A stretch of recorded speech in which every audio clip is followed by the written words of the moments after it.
Chapter 40. Comfort, yes, comfort my people, says your God. Speak tenderly to Jerusalem.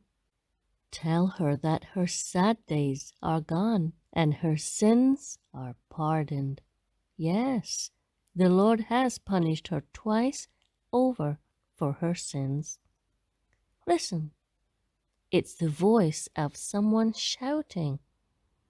Clear the way through the wilderness for the Lord.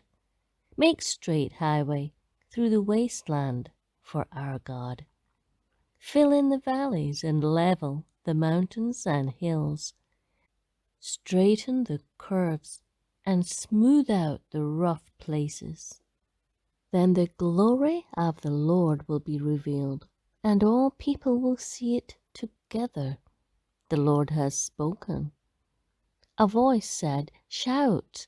I asked, "What should I shout?" "Shout that people are like the grass. Their beauty fades as quickly as the flowers in a field. The grass withers and the flowers fade beneath the breath of the Lord." And so it is with people. The grass withers and the flowers fade, but the word of our God stands forever. O Zion, messenger of good news, shout from the mountain tops. Shout it louder in Jerusalem. Shout and do not be afraid. Tell the towns of Judah, your God is coming. Yes, the sovereign Lord is coming in power. He will rule with a powerful arm. See, he brings his reward with him as he comes. He will feed his flock like a shepherd. He will carry the lambs in his arms, holding them close to his heart. He will gently lead the mother sheep with her young. Who else has held the oceans in his hand? Who has measured off the heavens with his fingers? Who else knows the weight of the earth, or has weighed the mountains and hills on a scale?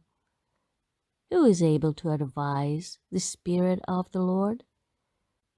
Who knows enough to give him advice or teach him?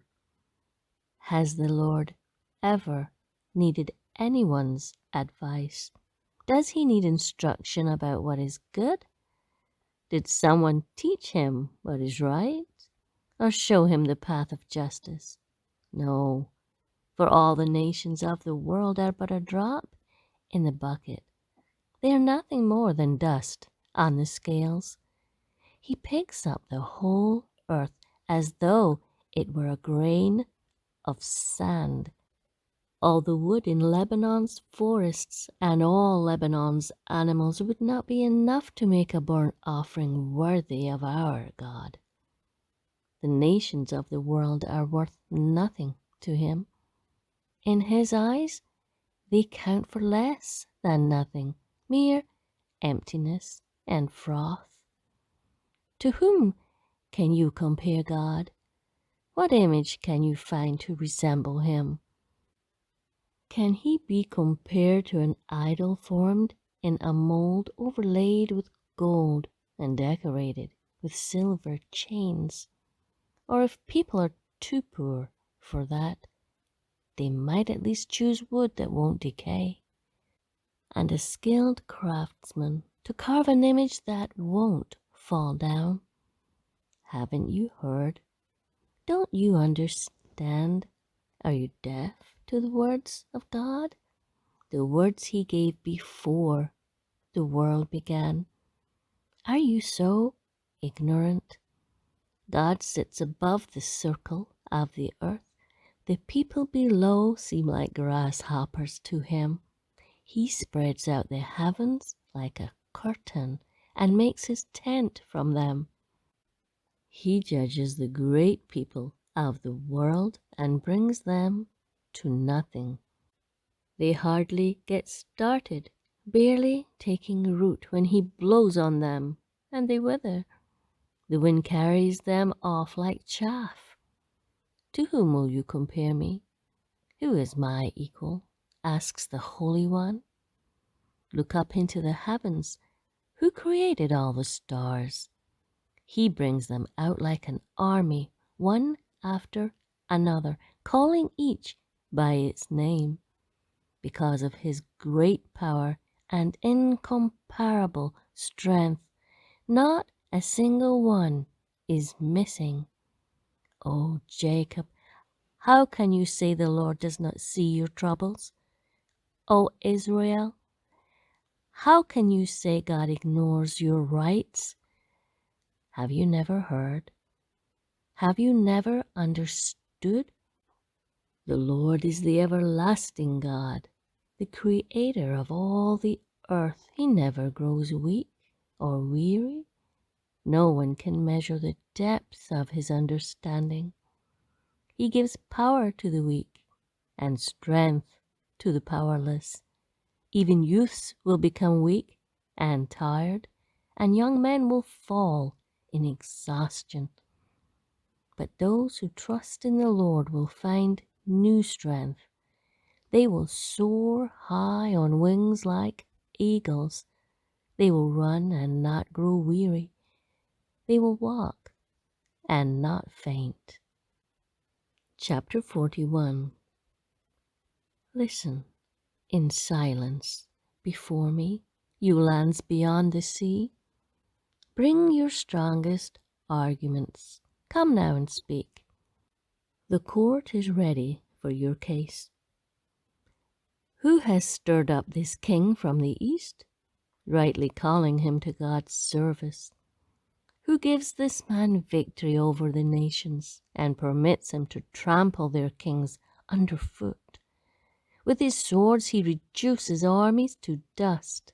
With his bow he scatters them like chaff before the wind. He chases them away and goes on safely, though he is walking over unfamiliar ground. Who has done such mighty deeds, summoning each new generation from the beginning of time? It is I, the Lord, the first and the last. I alone am He. The lands beyond the sea watch in fear. Remote lands tremble and mobilize for war. The idol makers encourage one another, saying to each other, "Be strong." The carver encourages the goldsmith, and the molder helps at the anvil. "Good," they say. "It's coming along fine." Carefully they join the parts together. They fasten the thing in place so it won't fall over. But as for you, Israel, my servant, Jacob, my chosen one, descended from Abraham, my friend, I have called you back from the ends of the earth, saying, "You are my servant," for I have chosen you and will not throw you away. Don't be afraid, for I am with you. Don't be discouraged, for I am your God. I will strengthen you and help you. I will hold you up with my victorious right hand. See, all your angry enemies lie there, confused and humiliated. Anyone who opposes you will die and come to nothing. You will look in vain for those who try to conquer you. Those who attack you will come to nothing. For I hold you by your right hand, I, the Lord your God. And I say to you, don't be afraid. I am here to help you. Though you are a lowly worm, O Jacob, don't be afraid, people of Israel, for I will help you. I am the Lord your Redeemer. I am the Holy One of Israel. You will be a new threshing instrument with many sharp teeth. You will tear your enemies apart, making chaff of mountains. You will toss them into the air, and the wind will blow them all away. A whirlwind will scatter them. Then you will rejoice in the Lord. You will glory in the Holy One of Israel. When the poor and needy search for water, and there is none, and their tongues are parched from thirst, then I, the Lord, will answer them. I, the God of Israel, will never abandon them. I will open up rivers for them on the high plateaus.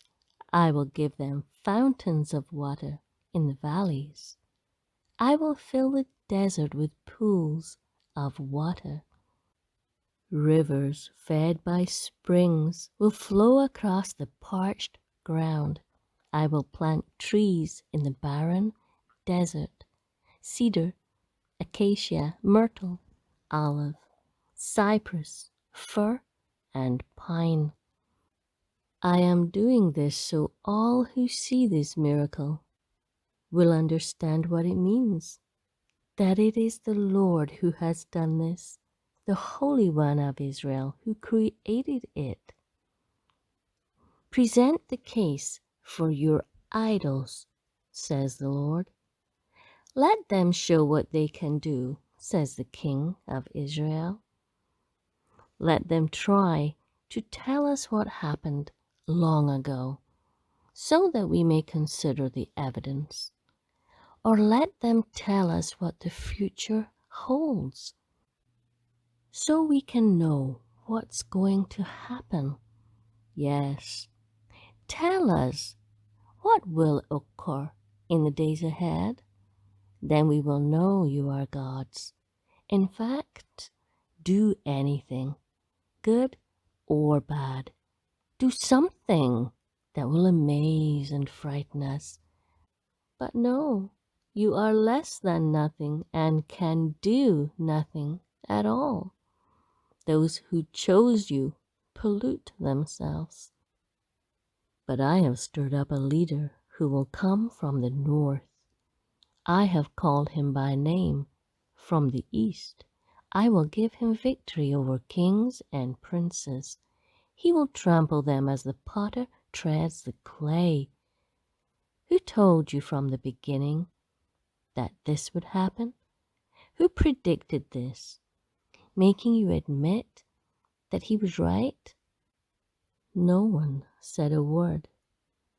I was the first to tell Zion, look, help is on the way. I will send Jerusalem a messenger with good news. Not one of your idols told you this.